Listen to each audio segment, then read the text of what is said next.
Hello प्यारे बच्चों, आप सभी का स्वागत है हमारे यूट्यूब चैनल दीपांशु क्लासेस में।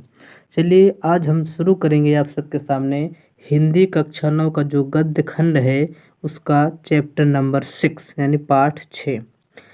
उस पाठ का नाम है यानी पाठ नंबर 6 का जो नाम है वो है निष्ठा मूर्ति कस्तूरबा, जिसके लेखक हैं काका कालेलकर जी। इस चैप्टर को शुरू करने से पहले इस चैप्टर के जो लेखक हैं काका कालेलकर जी, हम इनका जीवन परिचय देखेंगे। तो चलिए हम काका कालेलकर जी का जीवन परिचय शुरू करते हैं। जीवन परिचय लिखने का जो क्रम होता है वो मैंने लिखा है कि पहले आपको संक्षिप्त जीवन परिचय लिखना है, फिर जीवन परिचय लिखना है, फिर प्रमुख रचनाएं लिखते हुए जीवन परिचय को समाप्त करना है। ये कक्षा 9 के विद्यार्थियों के लिए लिखने का क्रम है। कक्षा 11 और 12 के लिए दूसरा है, उसके लिए बाद में बताएंगे जब कक्षा 11-12 की क्लास लेंगे तब। कक्षा 9 के विद्यार्थियों के लिए है। चलिए आप लोग को यहाँ से लिखना है काका कालेलकर जी का जीवन परिचय। उसके बाद आप हेडिंग लगाएंगे। पहली हेडिंग होगी आपकी संक्षिप्त जीवन परिचय की। यह जो तरीका है ये सभी लेखक एवं लेखिका यानी कि रचनाकार सभी के लिए लागू होता है कि पहले आप संक्षिप्त जीवन परिचय लिखेंगे, फिर आप जीवन परिचय लिखेंगे, फिर आप उनकी रचनाएं लिखेंगे। चलिए हम फिर इनके संक्षिप्त जीवन परिचय की ओर आगे बढ़ते हैं। इनका संक्षिप्त जीवन परिचय कैसे लिखेंगे आपके सामने दिखा रहे हैं। संक्षिप्त जीवन परिचय में सबसे पहले आप इनका नाम तो काका कालेलकर, दूसरे नंबर पर इनका पूरा नाम, तो इनका पूरा नाम है दत्तात्रेय बालकृष्ण कालेलकर। क्योंकि ये इम्पॉर्टेंट है मैं यहाँ पर मोस्ट लिख दे रहा हूँ, आप इसको जरूर तैयार कीजिएगा। इनका पूरा नाम है दत्तात्रेय बालकृष्ण कालेलकर। हमने इनका नाम देख लिया काका कालेलकर, पूरा नाम भी देख लिया दत्तात्रेय बालकृष्ण कालेलकर। अब देखते हैं इनका जन्म। इनका जन्म 1 दिसंबर 1885 ईस्वी में हुआ था। 1885 ईस्वी में हुआ था। इनका जन्म कहाँ हुआ था तो महाराष्ट्र के सतारा नामक गांव में। कहाँ हुआ था? सतारा नामक जिले में हुआ था। ठीक है। इनकी जो मृत्यु हुई थी वो हुई थी 21 अगस्त 1981 ईस्वी को। 1981 ईस्वी को इनकी मृत्यु हुई थी। इनकी जो कुछ प्रमुख रचनाएं हैं, प्रमुख रचनाओं में हिमालय प्रवाह, उस पार के पड़ोसी, जीवन काव्य, जीवन साहित्य, सर्वोदय, लोकमाता आदि इनकी प्रमुख रचनाएं हैं। तो उसके बाद जब हम प्रमुख रचना को देख लिए तो हम इनकी भाषा और शैली को भी देख लेते हैं। इनकी जो भाषा थी वो क्या थी? परिष्कृत खड़ी बोली थी। क्या थी? परिष्कृत खड़ी बोली। और इनकी जो शैली थी वो थी विवेचनात्मक, व्यंग्यात्मक, वर्णात्मक और चित्रात्मक। इसको काट दीजिए, यहाँ पर शैली होनी चाहिए, सैलरी हो गया। ठीक। तो इस प्रकार से हमने इनका संक्षिप्त जीवन परिचय देख लिया। अब चलिए हम इनका जीवन परिचय देखते हैं। कलर को चेंज कर लें भाई तो मजा आएगा पढ़ाने में। हाँ, तो दूसरा जो हेडिंग आपकी है जीवन परिचय की। जीवन परिचय कैसे लिखना है चलिए देखते हैं। काका कालेलकर जी का जन्म सन 1885 ईस्वी में हुआ था। इनका जन्म महाराष्ट्र के सतारा जिले में हुआ था। कहाँ हुआ था? सतारा जिले में हुआ था। उच्चारण में गलती नहीं होनी चाहिए, सतारा। ठीक, सतारा जिले में हुआ था। यह बड़े प्रतिभा संपन्न थे। कौन? यह से किसका तात्पर्य है? यह से तात्पर्य है काका कालेलकर जी का। यह बड़े ही प्रतिभा संपन्न व्यक्ति थे। मराठी इनकी मातृभाषा थी। मराठी जो थी इनकी क्या थी? मातृभाषा थी। पर इन्होंने संस्कृत, अंग्रेजी, हिंदी, गुजराती, बांग्ला आदि भाषाओं में भी गंभीर अध्ययन कर लिया था। यानी कि उनको मराठी के सिवा संस्कृत, अंग्रेजी, हिंदी, गुजराती, बांग्ला ये सब भाषाएं भी आती थी। गांधी जी के नेतृत्व में इन्होंने जितने भी आंदोलन हुए सब में काका कालेलकर जी ने भाग लिया। यानी गांधी जी के नेतृत्व में जितने भी आंदोलन हुए थे काका कालेलकर जी ने सभी में भाग लिया था। भाग लिया था मतलब पार्टिसिपेट किया था, उसमें हिस्सा लिया था। भाग लिया का मतलब बाहर नहीं हो गए थे। समझ में आया? यानी कि सभी में हिस्सा लिए थे, भाग लिए थे। कुल मिलाकर ये 5 वर्ष तक कैद में रहे। कहने का तात्पर्य है कि जब ये आंदोलन में गांधी जी के साथ थे तो उसमें जब जेल हुई थी तो लगभग कुल मिलाकर के 5 वर्ष तक जेल में रहे। आते फिर किसी कारणवश दूसरे आंदोलन में जाते, तो लगभग जब मिलाकर उनका एवरेज निकाला गया तो 5 वर्षों तक कैद में रहे।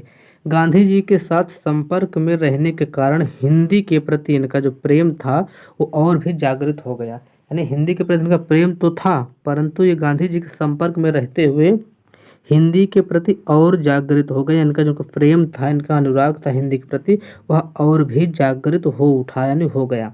गांधी जी की मृत्यु के उपरांत, जब गांधी जी की मृत्यु हुई 1948 ईस्वी में, देश आज़ाद होने के 1 वर्ष बाद गांधी जी की मृत्यु हुई, तो गांधी जी की मृत्यु होने के बाद उनकी जो स्मृति में एक निर्मित गांधी संग्रहालय था, जिसके प्रथम संचालक रहे। यानी कि उनकी याद में, स्मृति में, गांधी जी की मृत्यु के बाद उनकी स्मृति में, उनके याद में एक निर्मित हुआ क्या, गांधी संग्रहालय, जिसके प्रथम संचालक कौन रहे, काका कालेलकर जी रहे।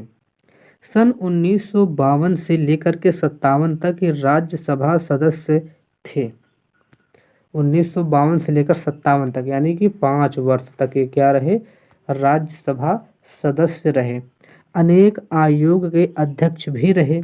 भारत सरकार के द्वारा इनको पद्म भूषण, राष्ट्रभाषा प्रचार समिति से इनको गांधी पुरस्कार, कालेलकर जी को सम्मानित किया गया।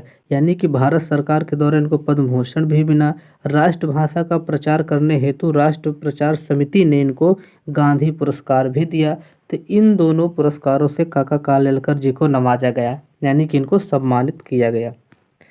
इनका हिंदी साहित्य निबंध, जीवनी संस्मरण, यात्रावृत्त आदि गद्य विधाओं के रूप में उपलब्ध है। इनका जो हिंदी साहित्य का निबंध है वो जीवनी संस्मरण, यात्रावृत्त आदि गद्य विधाओं के रूप में उपलब्ध है। इनका जो निधन हुआ था, इनका निधन 1981 ईस्वी में हो गया। कब हुआ, 1981, 1981 ईस्वी में इनका निधन हो गया। तो हमने इनका संक्षिप्त जीवन परिचय देख लिया, जीवन परिचय देख लिया। आपको केवल इतना ही लिखना है। अब इनकी रचनाओं को देखते हुए और इनके जीवन परिचय समाप्त करेंगे। आप केवल जितना मैं टाइप करके लाऊं, आप केवल इतना ही लिखिएगा। किसी में हिम्मत नहीं है कि आपके नंबर को वो काट सके, क्योंकि मैं जितना लिख कर लाया हूँ तो मैं ठोस लाया हूँ कि आपको ज़्यादा मेहनत ना करनी पड़े और आप इतने में ही आपका काम चल जाए।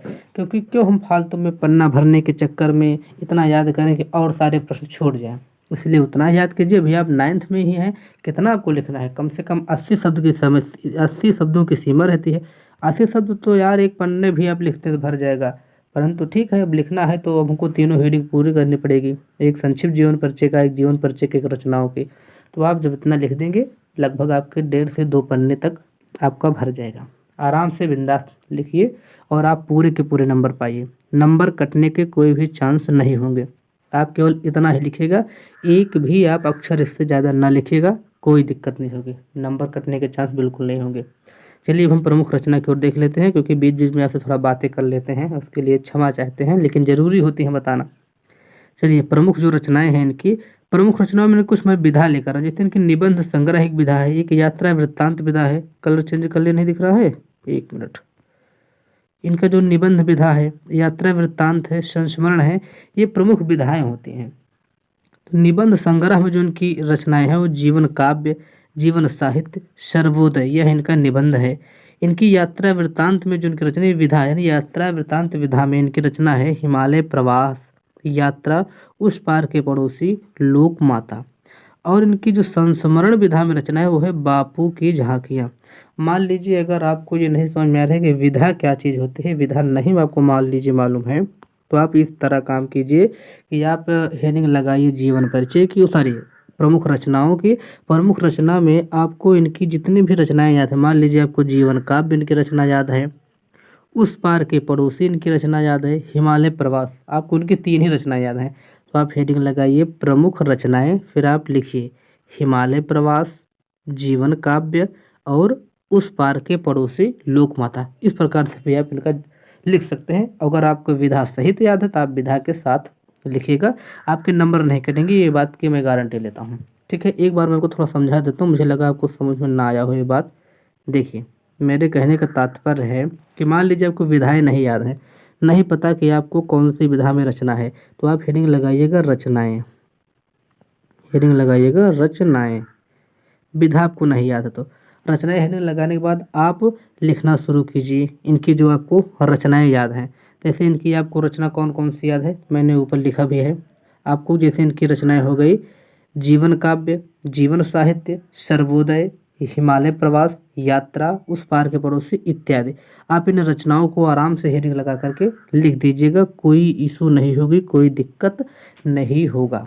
ठीक है, तो इस प्रकार से इनका जो संपूर्ण जीवन परिचय था वो संपन्न होता है। क्योंकि वीडियो बहुत ज़्यादा लंबी होती जा रही है, इसलिए अब वीडियो को समाप्त करते हैं। अगर वीडियो पसंद आई हो तो आप लोग वीडियो को ज़रूर लाइक करके चैनल को हमारे ज़रूर सब्सक्राइब कर लीजिएगा। इसकी PDF प्राप्त करने के लिए टेलीग्राम चैनल को ज़रूर ज्वाइन कीजिए। आप सभी का बहुत बहुत धन्यवाद। PDF के माध्यम से नोट्स ज़रूर बना लीजिए, आपको स्वयं बनाना है। चलिए चलते चलते आपके लिए हमारे जो दोस्त मित्र हैं हंसने वाले स्माइल, क्योंकि हमारा उद्देश्य है कि मुस्कुराते हुए पढ़ाई करें, क्योंकि इमोजी थोड़ा गलत बन जाती है तो उसके लिए क्षमा चाहते हैं, परंतु दिख रहा है कि कोई है जो हंस रहा है। ठीक है, चलिए फिर मिलेंगे नेक्स्ट वीडियो में, तब तक के लिए बहुत बहुत धन्यवाद। Thank you. Okay, bye bye.